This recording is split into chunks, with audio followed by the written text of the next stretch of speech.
siapkan hatiku Tuhan untuk dengar firman-Mu.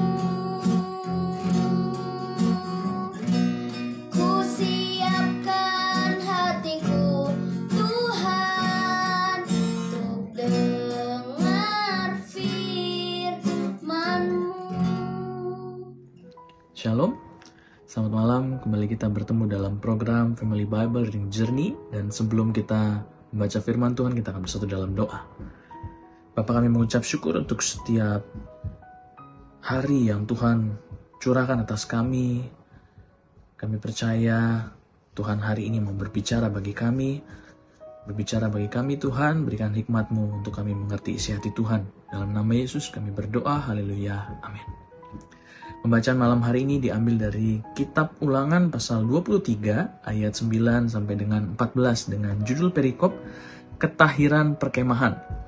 Ayat 9, apabila engkau maju dengan tentaramu melawan musuhmu, maka haruslah engkau menjaga diri terhadap segala yang jahat. Apabila ada di antaramu seorang laki-laki yang tidak tahir disebabkan oleh sesuatu yang terjadi atasnya pada malam hari, maka haruslah ia pergi keluar perkemahan, janganlah ia masuk ke dalam perkemahan. Kemudian menjelang senja, haruslah ia mandi dengan air dan pada waktu matahari terbenam, ia boleh masuk kembali ke dalam perkemahan. Di luar perkemahan itu haruslah ada bagimu suatu tempat kemana engkau pergi untuk kada hajat. Di antara perlengkapanmu haruslah ada padamu sekop kecil dan apabila engkau jongkok kada hajat, haruslah engkau menggali lubang dengan itu dan menimbuni kotoranmu sebab Tuhan Allahmu berjalan dari tengah-tengah perkemahanmu untuk melepaskan engkau dan menyerahkan musuhmu kepadamu, sebab itu haruslah perkemahanmu itu kudus, supaya jangan ia melihat sesuatu yang tidak senonoh di antaramu lalu berbalik daripadamu. Demikianlah firman Tuhan. Dan apa yang bisa kita ambil rema dari pembacaan malam hari ini adalah bagaimana Tuhan benar-benar mengutamakan kekudusan di zaman sebelum Yesus lahir. Harus ada kekudusan yang total untuk bagaimana Tuhan bekerja, karena Allah itu kudus, maka semuanya harus kudus. Tidak boleh ada suatu noda titik pun. Ya, bahkan ini berbicara tentang menimbun kotoran. Harus ada tempatnya, harus ada sesuatu yang menimbun supaya kekudusan itu tetap terjaga. Karena di ayat 12 dikatakan, ayat 14 mengatakan, karena Tuhan Allahmu berjalan dari tengah-tengah perkemahanmu untuk melepaskan engkau dan menyerahkan musuhmu kepadamu.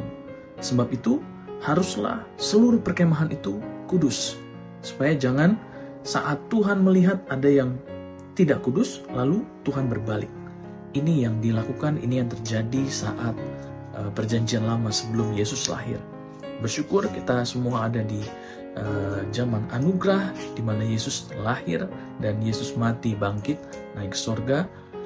Dia menjadi juru selamat kita semua sehingga segala hukum-hukum Taurat ini telah disempurnakan. Kalau tidak, kita akan berpikir sama seperti apa yang dilakukan di zaman kitab Ulangan ini, kitab Taurat. Puji Tuhan, kita akan terus, walaupun Tuhan sudah menyempurnakan, tapi tugas kita adalah menjaga kekudusan setiap kita. Karena Tuhan itu kudus, Allah itu kudus, maka kita harus menjaga kekudusan sebelum Tuhan panggil.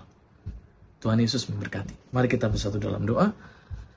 Bapa, kami mengucap syukur untuk setiap isi hati Tuhan. Kami percaya, kami semakin yakin, kami semakin tahu, punya pengetahuan yang lebih lagi bahwa Tuhan bekerja untuk mendatangkan segala kebaikan bagi kami. Tuhan yang Yesus yang menjadi juru selamat kami, yang menyempurnakan kami dengan kasih-Mu, sehingga kami tidak hidup di bawah hukum Taurat, kami tidak terikat di bawah hukum Taurat. Terima kasih Tuhan Yesus, kami mengucap syukur. Haleluya, amin. Tuhan Yesus memberkati. Firman-Mu, pelita bagi kakiku,